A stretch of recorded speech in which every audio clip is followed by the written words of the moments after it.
welcome to the new season of Ottawa Experts. I'm your host, Barbara Balfour. Thank you so much for joining us. Today's show will do a deep dive into how to build lasting romantic relationships. After all, there's no decision that will have a greater impact on every aspect of our lives than who we choose to share our future with. And with divorce rates consistently over 50%, it's clear we could always use some help in finding the right partner and staying with them. Joining us today to unveil some of the secrets to making the biggest decision of your life are three very special guests.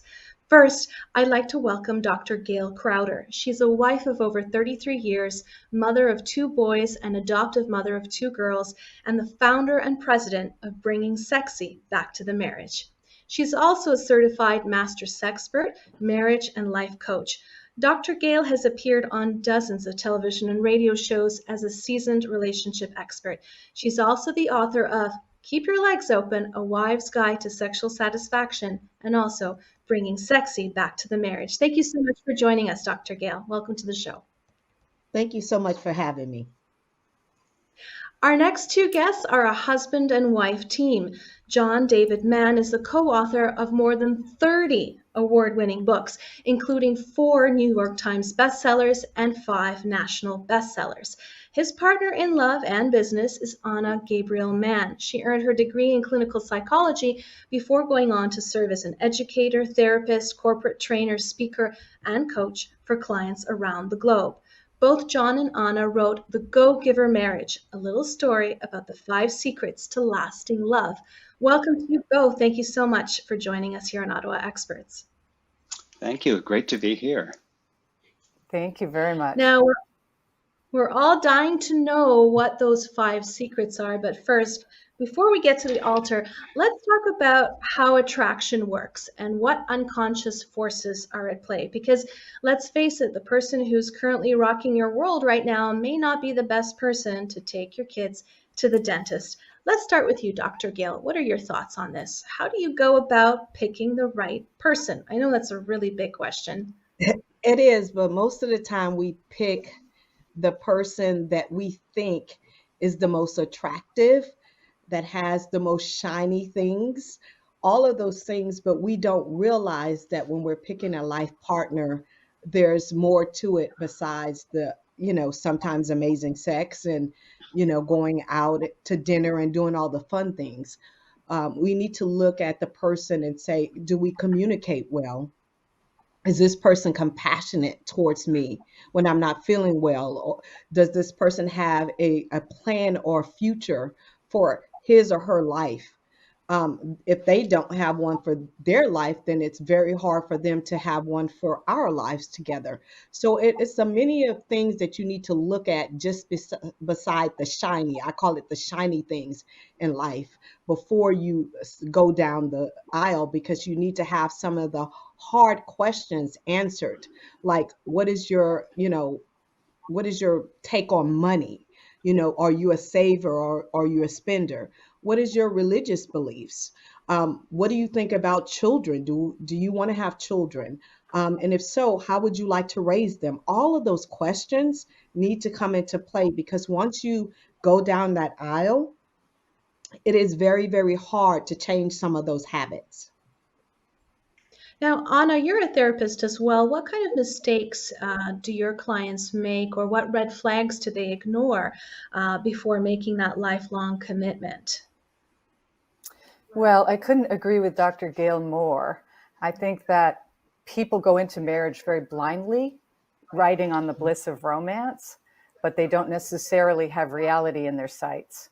And so I think that people make mistakes in that they attract people that replicate some of their deepest wounds from childhood. And I like to say that no one escapes from childhood without emotional wounds and some sort of emotional baggage that they bring to the marriage and that they bring to their future relationships. John, I want to hear the male perspective on this question. With pleasure. First of all, I have to hasten to say I completely agree with my panelists and everything they said.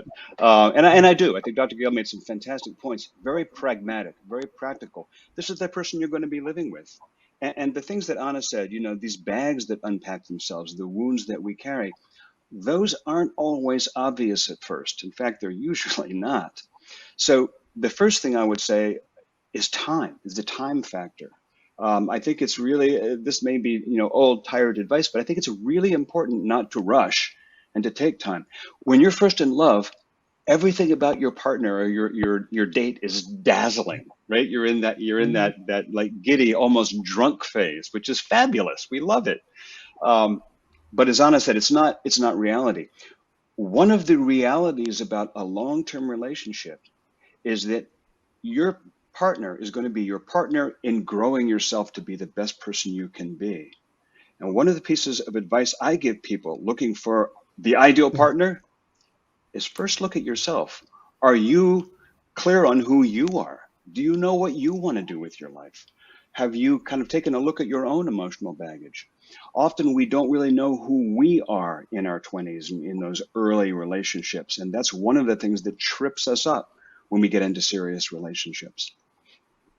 Absolutely. So many of us neglect to do the self work that is required before entering into a healthy, long lasting relationship. But I want to know if you believe that there is such a thing as the one for you. What do you think, Dr. Gail? Is it just a romantic notion, or do you think there's some science behind that? I believe that you can become each other's the one. I don't think that there's any perfect person that was specifically molded for you. And I know that's probably going against what all the love romantic stories that we had. And I'll give you my personal story. When Gil and I got married, he was 22 and I was 21, and I had no clue what marriage looked like because everyone in my family had been married twice or more, and so I didn't see healthy relationships growing up. So for me, I had the wherewithal to say, okay, I have basically right now no vision for my life. I don't, I'm living in the inner city of San Antonio. This guy has at least a really good job, and he seems as if he has a future. So he became the one. Is that making sense? And so Yeah. I was able to see that he at least had a path to something, and I was going to get on his path, and then we were going to make something together. Needless to say, that caused a lot of disheartening days and some really really bad things that happened in our marriage because even though he had a vision and a path for his life, I thought that he was supposed to create that for mine, and so I created all the chaos in my marriage. So my take on that is, no, nobody's perfect, and I don't believe anybody has the one. I believe that you can come together and create that one amazing marriage. Dr. Gail, you bring up a really good point about, whether it is or to what extent is it our responsibility to make our spouse happy. But before we get to that, I would like to ask John and Anna how you met and how you chose each other, if I may be so bold to ask you that on TV. Oh yeah, you can be that bold. Absolutely. I just want to jump in and say that I agree and disagree with Dr. Gale. I think that there actually is the one, but I think that there is more than the one. There are a number of the ones. And there are people that I believe in love at first sight. I believe in that because that was our experience. Mm. But I also agree with Dr. Gale that I think that that spark is there, but you actually have to make that oneness happen. It is a practice that you work out over years. It doesn't all miraculously work out because of the oneness. We met in our 20s across a room. It was like a Tony and Maria moment out of West Side Story at a party. I saw her, she saw me. I thought, that is the most dazzling creature I ever saw. I don't know what she thought. Probably what a geeky guy. But in any case, that evening, I never even knew her name. We never met. We never spoke a word. And it was just like reverberations for days and weeks and months. 20 years later, we met again at a business Wow. conference. And we became fast friends. We were in business together. So we were business partners and forged a really strong friendship that was platonic for quite some time before one day, all of a sudden, we were like, ooh, something else is going on here. So we had that precious time factor that I think is so valuable in forging a long-term relationship that really works and lasts. So you were friends first, it seems. Anna, what's your take on that? Is there a science behind that instant attraction? I think the instant attraction is based on something that Dr. Gail said really beautifully, which is a lot of people go into the marriage looking for the marriage to nourish and feed and develop them. They want to get something from the marriage. So they attach to that person thinking that they're on the journey together now and that they're going to get their needs met from the marriage itself. When we come to a marriage as two individuals, we bring all our history from our families, and we have to find a way to bridge that gap. So I don't think it's as easy as instant attraction. I mean, John and I definitely had a very strong intellectual attraction and personal attraction. At the same time, we waited a number of years and dated for a long time. I'm a firm believer, be certain that there are no red flags on the field. And be certain that there's compatibility on some of the things that Dr. Gail said earlier, which are things like, are you in the same religious boat? Do you have similar values around money? And be certain that your goals for where you're heading have some compatibility, and give yourself the time. To rush into marriage is, in my view, never a good idea, because those early childhood patterns act out once the romance starts to die down. Or I like to say, after the honeymoon fades, all of those early emotional patterns start to rise up. And that's where you can get into trouble. You're not expecting your spouse to replicate your early childhood experiences, but they will. Mm-hmm. And that brings up a really good topic, which is the amount of baggage that we all bring into every relationship. We're just about to go to break, but when we come back, more on how we can go about picking the right person to share our future with. We'll be right back after this. Don't go away.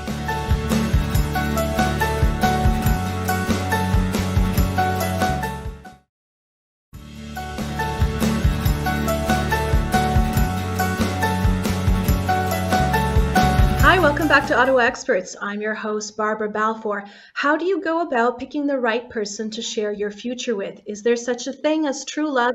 And if so, how do you sustain it? How do you make sure your relationship doesn't end badly? Well, stick around tonight. Our three wonderful guests on Ottawa Experts are here to share their tips and wisdom. Now, Dr. Gail, before we went to break, we started talking a little bit about the concept of finding the one and making your partner the one through your years together. Now, I've heard a saying, it goes something along the lines of most of us aren't fortunate enough to marry the person that is the love of our lives. Most of us settle down with the best person who's around when they're both ready. And to that extent, I'm curious to know what your thoughts are on arranged marriages, what your experience has been with any clients in those arranged marriages, and what wisdom we can apply from that in our search for the right partner. Okay, well, like I said, Gil and I really rushed into marriage, and we got married really young, and we only knew each other 6 months. So, like I said, I created a disaster in my marriage. But when it comes to arranged marriages, I believe if the culture that cultivates that arranged marriage is not dampered or tampered with. And what do I mean by that? I just am dealing with a client right now who is from India, and in their culture is arranged marriages. Well, at the end of the day, he was educated here in the United States, and he went back over to India, and his family had already arranged a marriage, but he had got a taste of dating in the United States. And so therefore it's creating a problem in their marriage because he his mind has been shifted with a different culture and a different way of doing things. So I believe sometimes when there is an arranged marriage, if and it can work because it's been working for years in different cultures and in different parts of the world.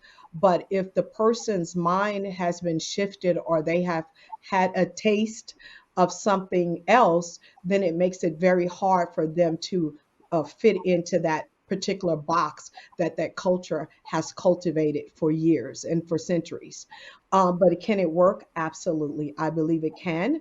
It just takes the person willing to, put their, I guess their life experiences on hold and go back to the tradition that they were raised in, if that's making sense. Yeah, absolutely. John, do you have any thoughts to add on that subject? I think it's fascinating. I was just rapt with attention at what Dr. Gale said. I guess the only thing I would add to that is that there are plenty of marriages that we're all familiar with that aren't strictly speaking arranged marriages in the traditional sense, but there's an arranged marriage quality about them because the two people come from a really set culture. You're a cop's wife, or you come from this particular religious background, or you come from this particular social or ethnic background, this neighborhood. And there are a lot of people who can feel like, well, I didn't really have a choice of marrying outside my context. Can Mhm. those marriages work? I mean, they absolutely can. They absolutely can. There are people who can thrive. I think that it comes down to the way that they each approach the marriage that they're in. Now that we're in this marriage, how do we grow together? I go back to what Dr. Gale said about this thing of, is there the one or do you become the one? And I think Yeah. that in many cases, you can grow into the one. Hmm. Fascinating. And Anna, you speak a lot in your work about this issue of codependency in a relationship. And to that end, I wonder if you can comment on, do you think that in a marriage or in a relationship that the two people in it always love each other equally, or is there always one that loves or needs the other more? How does that work? And should it fluctuate over time? I think it's impossible to gauge whether they love equally. I think in most marriages, often there is an unequal faction of, I mean, it's a deal to love equally. But I think that when you have a codependent marriage where, let's say, somebody had a father who was particularly controlling and dismissive, and now that person has kind of become controlling and dismissive. And they say things like, I love you, but I would like you to lose 20 pounds so I can feel more attracted to you. That's the hallmark of codependence, trying to control the other person. When two people come together, they're two individuals, they're two separate identities, and they are merging what we call the us. So it's like a third entity in the room. The two circles come together and there's a place where they overlap, and that's the marriage itself. The us ideally is the place where all the love really blossoms and blooms and where they find ways that they're compatible to each other without trying to change who the other one is. But in a codependent marriage, one person is really trying to control the identity and the way the other person is in life. And that is very difficult to manage for the person that's being controlled. I mean, it's very much like having a parent in the marriage who's telling you that you're not measuring up. And the definition for me of codependence is a moment when you're being told that you're either too much or not enough. Hmm. That I love you, but is quite poisonous. I mean, I think conditional generally is quite poisonous. And it's also a silent relationship killer. And Dr. Gale, you talk about some of the major marriage killers that exist out there. Talk to us about some of the things that we need to avoid if our goal is to enhance and create a stable, loving relationship. The first thing I always tell people is manage your expectation of the other person, because sometimes we begin to take each other for granted and we begin to put unrealistic expectations on that other person. And so sometimes when those expectations are not being met, then we go into, you're not making me happy. My needs are not being met. How come you're not? And so you open the door for a lot of things to happen in your relationship, and it's not the other person's fault. And it could be that you just are not communicating effectively your needs, your wants, and your desires in order to get those things met. So I always tell people, manage your expectations of the other person. And I'm really guilty of wanting Gil to meet all of my expectations because I had put so many things on my plate, and then I got overwhelmed, and I felt that he was not doing enough to make me happy and to lower my stress level and all of those things. But it was not his fault that I said yes to too many things. And so my expectations were that he would just fly in and rescue me on all the things that I said yes to. So I always tell people to manage their expectations of the other person. And if you're not able to communicate your needs, your wants, and desires, then you're never going to get those expectations met because the other person does not know what your expectations are. Yeah, you can't expect people to read your minds. It's interesting that you bring up this idea that it's not your spouse's job to make you happy. On the flip side, John and Anna, one of the principles in your book is that the secret to a happy marriage is to care more about your spouse's happiness than your own. Isn't that the very definition of love? I'd love to hear more about your thoughts on the subject. Let's start with you, Anna.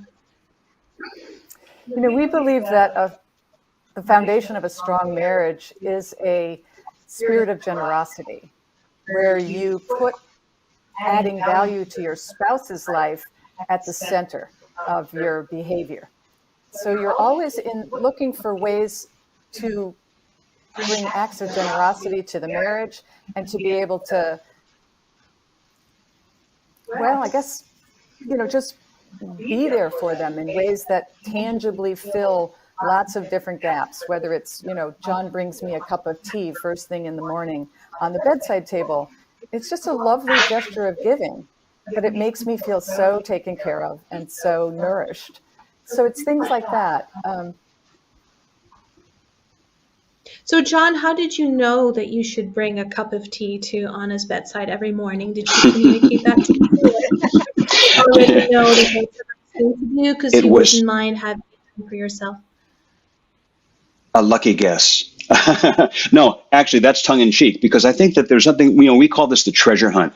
When and what Anna's saying is you're putting the other person in the center of your focus. It doesn't mean that you're demeaning yourself or denying yourself or subjugating yourself or being a doormat or a martyr or any of those things.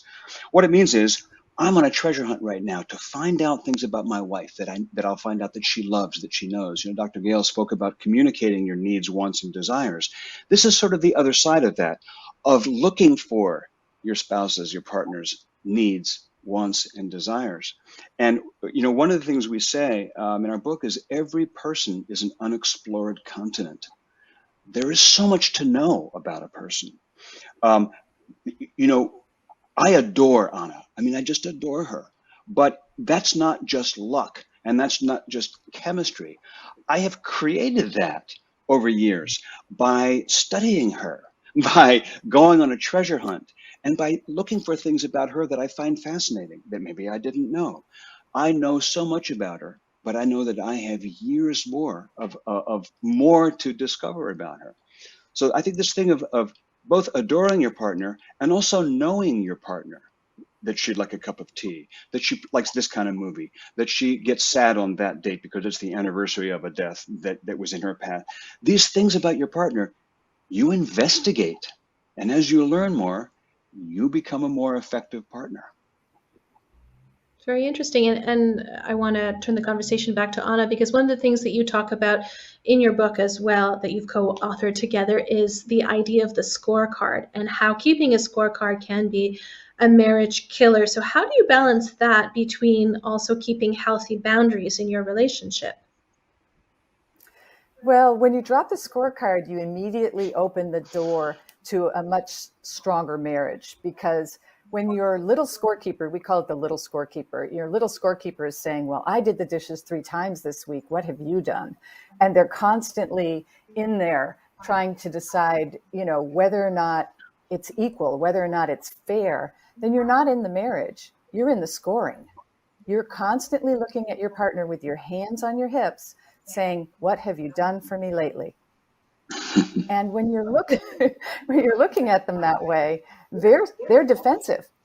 They're saying, wait a minute, I didn't get into this marriage to be scored on.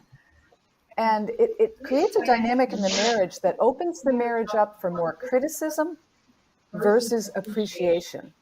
And one of the core concepts of our book is take the time every day to find 3 to 5 ways to appreciate your partner and tell them the things you appreciate about them.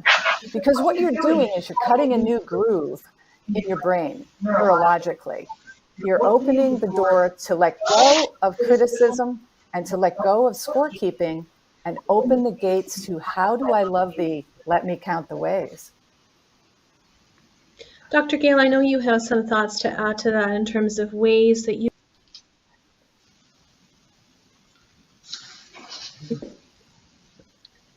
couples can stay in love. Talk us through some of your tips. You had went out, so I didn't hear the whole entire question. I'm sorry. Oh, sorry, Dr. Gail, you talk a lot about some of the things that couples can do, successful couples can do to stay in love, some of the ways in which you can show your spouse that they matter to you, that they're important to you. The first thing is show them gratitude every day.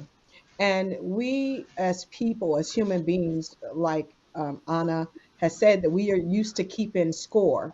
And so I admonish couples to do a 30-day gratitude challenge that I had to do myself because I was so used to ticking off of everything that Gil did wrong in a day, and I couldn't find anything that he did right.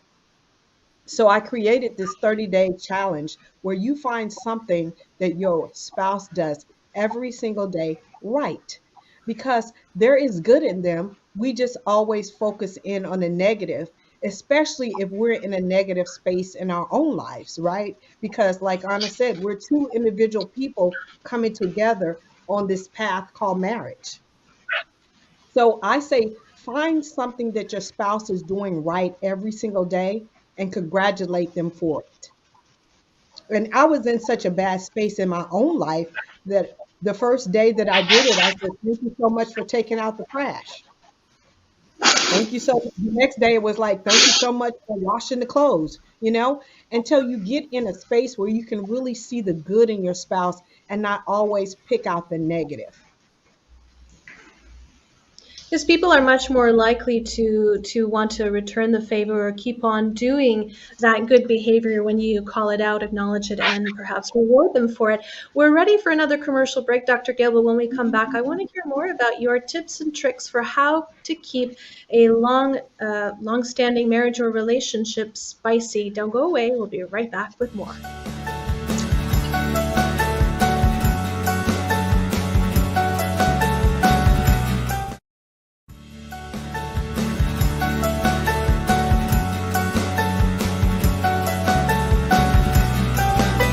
Back to Ottawa Experts. I'm your host, Barbara Balfour.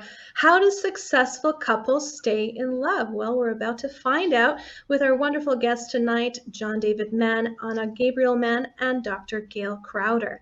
Dr. Gail, you are a sexuality and intimacy expert, and to that end, I'd like to hear some of your thoughts on how to keep a long-standing marriage or relationship spicy. How do you bring the sizzle back, or how do you keep the fire from going out in the first place? Talk to us about some of your experiences with your clients. My first thing is always engage in physical touch. Some physical touch. Even if you're not in a good space, even if you've had what I call intense fellowship, make sure that you engage in some type of physical touch, whether it's a hug, whether it's a kiss, whether it's holding hands.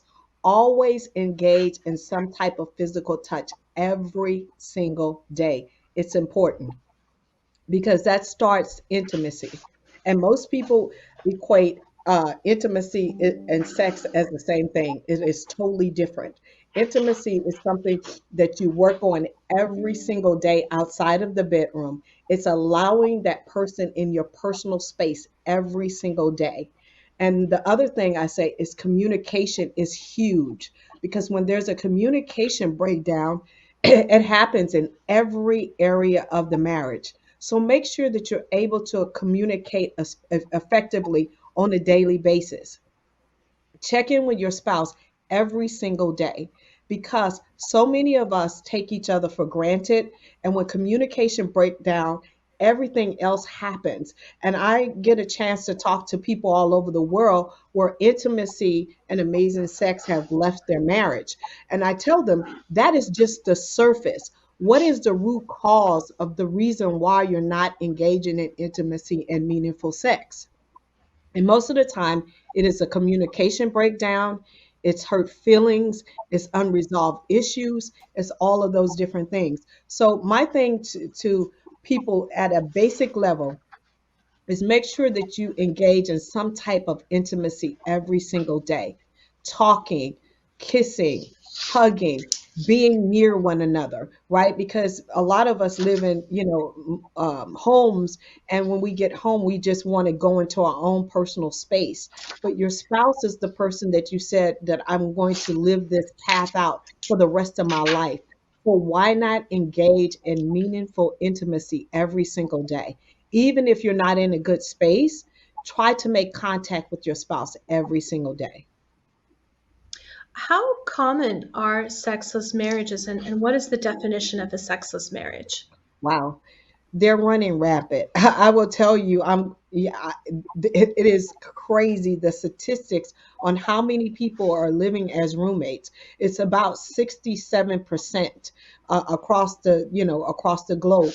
And what is happening is the reason why so many people are living in sexless marriages is, like I said, unresolved issues, health problems on a man's side or a woman's side that are either misdiagnosed or not diagnosed at all. Infidelity has happened, hurt feelings. All of these things can lead to a sexless marriage and people just living as roommates, and that is not okay. And the reason why a lot of people don't want to fix it is because they don't want to come to the table and really get to the root cause of what led them to be in a sexless marriage. People just don't wake up and say, okay, I just want to be your roommate. No, it is something going on. It could be a hormone issue for a woman. It could be erectile dysfunction for a man. Like I said, it could be unresolved issues of hurt, that you said something to me. It could be weight gain. It could be weight loss. It could be so many different things. And if you're not communicating, it just opens this door for you to end up in a sexless marriage. So it almost sounds like a sexless marriage could be more of a symptom than the actual issue. Absolutely. Absolutely. Like I said, it's just the surface. What is the root cause to make you grow apart? Because I know for a fact 99.99999 people did not go into their marriage and say, I just want a roommate, because you wouldn't have never got married. You wanted Well, to exactly. engage in intimacy and meaningful sex. The interesting thing is that all big problems were little problems once, and when you ignore them for too long, they escalate. Going back to John and Anna, I'm curious as to whether you discuss in your book, The Go Giver Marriage, do you get into the issues of physical intimacy and the importance of intimacy? Let's start with you, John. Yeah, no, again, I just so agree with Dr. Gale. I think there's this, we do talk about intimacy in the book. And the thing about intimacy is, Dr. Gale said, people often confuse intimacy with physical intimacy, particularly sexual intimacy, or even just physical intimacy. And there are whole other dimensions that are often, as you said, Barbara, that's can be just the tip of the iceberg, just the symptom and not the underlying cause. Here's an interesting thing. There's this cliche called makeup sex, right? Yeah. You have a big fight, and after that, they say, the sex after a big fight is always the best sex. Well, so why is that? Well, it's because when you have a big fight, often you clear the air, and what happens is you communicate things, you blurt out things that you've been holding inside. What's really going on is you started communicating. It may be in the form of a fight, may not be the ideal or the one you intended, but that goes back to this thing of communication. Real intimacy is knowing the other person. There's no accident in the Bible. It's their euphemism for sex is he knew his wife, right? She knew her husband. Knowing the person, learning about them, understanding them, communicating with them, touching them psychically, touching them emotionally, touching them intellectually, having that kind of contact with the other person is really creates the ground for fantastic sex. Now, when you're young and when you're sowing your oats and so forth, yeah, I mean, lots of people go experience kind of sex for sex sake. I think that has really limited utility. It only goes so far because as human beings, as multidimensional beings, we want to know this person on every level that we can. And I think that Dr. Gail is absolutely right. Nobody plans to be a roommate, but it's this withdrawal from the other person, withdrawal from them in terms of communication and contact that creates this, we call it the long freeze of a sexless marriage. Interesting. And Anna, conversely, in your experience as a therapist, in this era, especially perhaps for your younger clients where it's so easy to get casual sex, are they reporting back and saying that, it's much easier for them to have a one-night stand than to have a meaningful conversation or a meaningful relationship with someone? And is that making it even more difficult for people to head to the altar or head to a consensus of wanting to share their lives together? Where do you see sex playing a role in all of this? Well, I see younger women, I'm very encouraged by younger women because I see them actually taking steps that are all about self-respect. So I see more younger women who are not looking for hookups. They're looking for meaningful conversations. They're looking for men who treat them well. They're looking for relationships that meet their needs on many levels emotionally, not just in the bedroom, because they know that if they're met emotionally in other ways, that in the bedroom, it will be a much more satisfying and whole experience. So I have actually not found that promiscuity or easy and quick hookups is the norm among younger people at this time. At the same time, I think that people are coming to the marriage looking for more, wanting to find a partner who they feel they can grow with. And in some ways, I actually see some of these younger people as having a little more emotional maturity than some people did 20, 30 years back, where there was a lot more engagement in casual sex combined with drinking and, people getting together and the premise was all wrong and they didn't really get to know the person before they started dating them. So I see it as changing. It's certainly very encouraging to hear, Anna. And going back to Dr. Gail, you're the mom of 2 boys and 2 girls. And I wonder what your conversations are like with them when you talk to them about marriage and sex and intimacy. And how are your conversations different at all with your daughters versus your sons? Well, my conversations with my daughters are very different. With my boys, I was still figuring it out. And when I say still figuring it out, I was still in school when they were younger. Now they're grown men. But with my daughters, they're 13 and 12. And so for me, the conversation is very different. I'm teaching them to respect and know their bodies inside and out because that's not something that I was taught, right? Really how to take care of their bodies, understand that when you engage in sex, you give a piece of yourself to someone else, even if they're not your spouse, you still leave a piece of yourself there because we're receivers. And I talk to them about that, but I also just teach them to have a healthy body image and to understand that they are unique and that they're special. So I have that conversation with them quite often. I love that, Dr. Gail.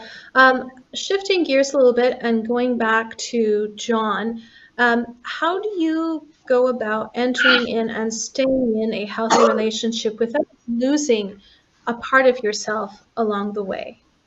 And when is Yeah, it healthy When have you changed and you know that it's healthy, a healthy change, a positive change? Boy, that's such a great question. I'm just going to go back to something you said much earlier in the show when you said something about what's it like when one person loves the other one more. And I think one of the things that's critical to understand as you're building a relationship is that in some way, always one partner's ahead or behind the other. It's always is a disparity. Marriage is not fair. That's not the point of marriage. It's not the design of marriage. It's a dynamic, and when I say marriage, I just mean relationships. It's a dynamic thing. So one person is in a better space than the other. One person's having more difficulty than the other. One person's under more stress, and it's going to go back and forth. So you have to have a certain, Anna said the word emotional maturity, that phrase. You have to have a certain emotional maturity to allow the other person to kind of be where they are, give them their space, be generous with to be kind, to be compassionate. And I think that you can't build a relationship, back to that scorecard, if you're doing this 50-50 thing. 50-50 is a formula for failure. So a big part of that is you have to be generous with yourself too. You have to know what you need when your needs require that you have to have your own space. Anna and I are both introverts at heart. We're comfortable speaking in public. We love to have lots of people to interact with, but really we're introverts. So at home, we're really comfortable giving each other our own space. We love doing things together, from shopping together, walking together, cooking together, all kinds of things. But we have a lot of time alone. I think it's really important to be sensitive to what the other partner needs and also to what you need, and start to kind of build that into your daily routine. I love hearing about your secrets to your relationship success, but we're just about to go to commercial break. More from our experts tonight on how to create a true love that will carry you through the tough times. We'll be right back after this.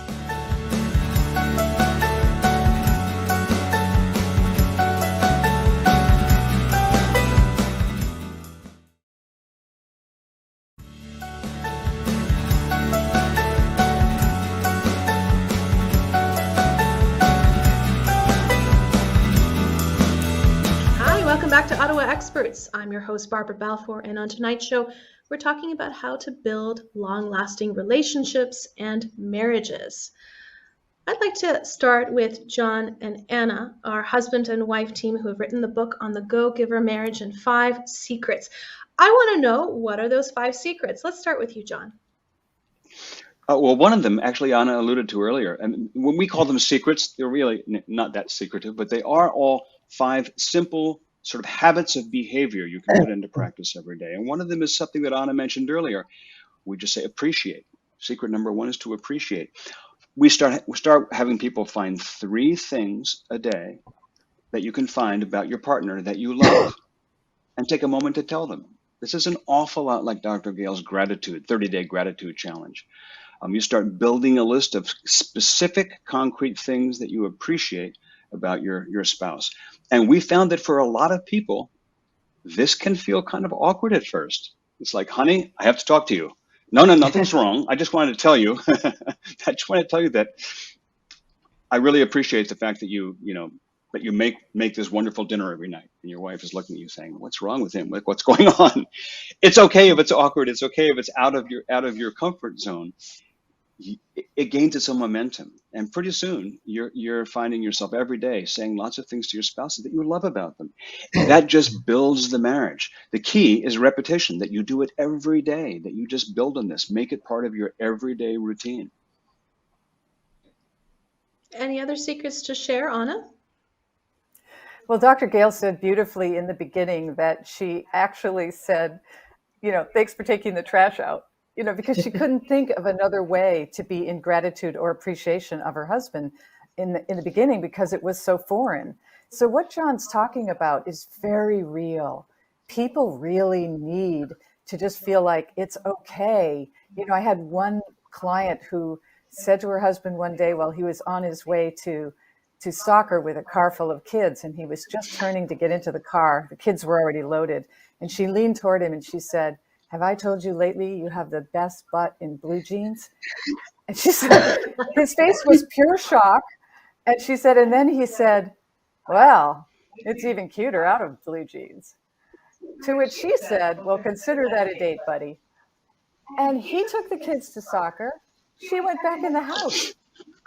So, it's a moment when you take the time to use appreciation, not only as a new way of flirting, but as a way of creating intimacy with your partner, a way that opens the door to a deeper sense of, I love you. Mm-hmm. Dr. Gail, I know as a sexpert you will appreciate, or you would have appreciated that anecdote. And I know you're really big that in a marriage that ladies shouldn't feel uncomfortable or shy about being the ones to initiate sex and sexual intimacy, to say out loud what they want. Talk to us a little bit about that, because I know it's often counterintuitive to how we may have been raised. Yes. A lot of women are raised, good girls don't do that. Or, don't step out of your comfort zone. And if you have religious backgrounds and all of those things come into play as you enter into your marriage. But let me just tell you that women need to learn to initiate more because men think it's sexy, they find it appealing, they want us to initiate more. So I say take the lead sometimes, not always waiting for your spouse, your husband to initiate. They want to be pursued just like we want to be pursued. And so my thing is that you know, I try to pursue Gil as much as he pursues me, and it becomes this give and take thing, and it has brought us a lot closer because I used to be the one that waited and waited and waited and waited, and his thing was, well, maybe she doesn't want to be bothered, right? Because she's not trying to pursue me, and then we ended up saying, okay, we haven't engaged in a while. Why is that? And he's like, well, I was waiting on you. And, I thought you was tired. And then it becomes this thing that you don't communicate with. So my thing is do it as much as possible. Yeah, pursue him because he wants to be pursued and then he will pursue you back. And it just becomes this give and take thing. And then that way you don't end up in a sexless marriage either. Wise words, Dr. Gail. Now, on the flip side, now that Uh-huh. we've already made it past the altar and we're already in that long-standing relationship, how do you know your relationship is worth saving or whether it's sort of at the point of no return where you might be better off just working on an amicable end? What are your thoughts on this, John? I think that it's hard to say given a formula, in a 30-second formula. I don't know, it's this way or that way, but I will say that a lot of marriages that seem like they're over, they deserve a lot more chance. And Yeah. the things that we need to do to give them that chance are all the things that we're talking about, and other things like that are, have we stopped communicating? Have we stopped learning new things about our partner? Have we stopped that kind of busy practice we had when we were first dating of finding things about them that we think are amazing and that we think are incredible and telling them about that? To try dating again, to create Mhm. date nights if we have kids. And I guess the one thing I'll add to that is, has our own life become a little bit on the empty and dry side? A lot of us, as Anna said this earlier, we go into marriage expecting that the marriage itself is going to somehow meet all of our needs. And the truth is, we have needs as individuals. Are we still growing? Are we pursuing our passions, our interests, our avocations? Are we growing ourselves as human beings, as persons? And sometimes when the marriage seems like it's kind of dried out, what's really happened is we poured our energy into the household and the kids and circumstance, and we stopped growing ourselves. So I think that, yeah, there's such a thing as a marriage that's come to the end of the road, but an awful lot of marriages that seem like that might be true, no, no, no. There's so much highway left. We just have to learn to explore it. Mhm. Anna, in your experience as a therapist, can you ever move past certain things like physical abuse or infidelity in a marriage? Physical abuse is a difficult one because there's a lot of work to be done by the abuser. And it breaks trust in a very significant way. But infidelity, absolutely. I think that it requires a great deal of repair to bring the trust back in the marriage. And I think that the person who actually was unfaithful has to do the lion's share of work. They can't get in the space that I often see with clients where, 6 months has gone by and he doesn't want to talk about it anymore. He just wants it to go away. He wants her to trust him now. And she's still asking the question of, how can I be sure you're not going to do this again? So he has to actively, and I keep saying he, but it could be she, whoever is the unfaithful one has to actively show the other spouse that they are taking steps, that they are reading books, that they have stopped watching pornography, that they have done the things and are doing the things that will help them make changes, that will allow them to grow into the person that is trustworthy. They have to reestablish the trust. At the same time, generosity in a marriage is a powerful thing. And I try to encourage both members of the team, if you will, both spouses, to be generous with the other one. Because withholding sex from the person who is unfaithful doesn't help them to feel better. It doesn't help them to feel like they can get past it. It just makes them feel ashamed and more like they're being shamed. So there's a lot of work to do. I always recommend that couples that have either pornography or infidelity in their marriage seek a good counselor and get working on the things that they can do and the ways that they can establish trust, and that they take that time, because marriages are worth saving. They really are. The divorce rate does not need to be where it is. A lot of marriages, they just lose the threads. Wise words, Anna, for people out there who may be thinking about throwing in the towel. Now we have less than 2 minutes until the end of our time together. Unfortunately, it's gone by so quickly, and I'm sure our viewers have enjoyed every second. Dr. Gail, really quickly, where can our viewers find you, learn more about your workshops, and perhaps purchase a copy of your book? You can find me on all my social media platforms at just Gail Crowder. My website is gailcrowder.com. And where can we purchase a copy of your book? Is it available online as well? It's available on my website, or all my books are up on Amazon as well. Fantastic. And what about you, John and Anna? John, I'll let you reply. Where can we find you? Where can we take some of your courses and purchase some of your books? So our book is actually coming out March 8th, just about to come out. And it's you can order the book and learn about our courses and programs and everything about ourselves at the book's website, which is simply all one word, Go Giver Marriage, gogivermarriage.com. Thank you so much, John, Anna, and Dr. Gail, for your time tonight and for being so generous yourselves and sharing your tips and expertise on what works and what doesn't when you're trying to find the right partner, when you've already settled down, how to keep that marriage from fizzling out.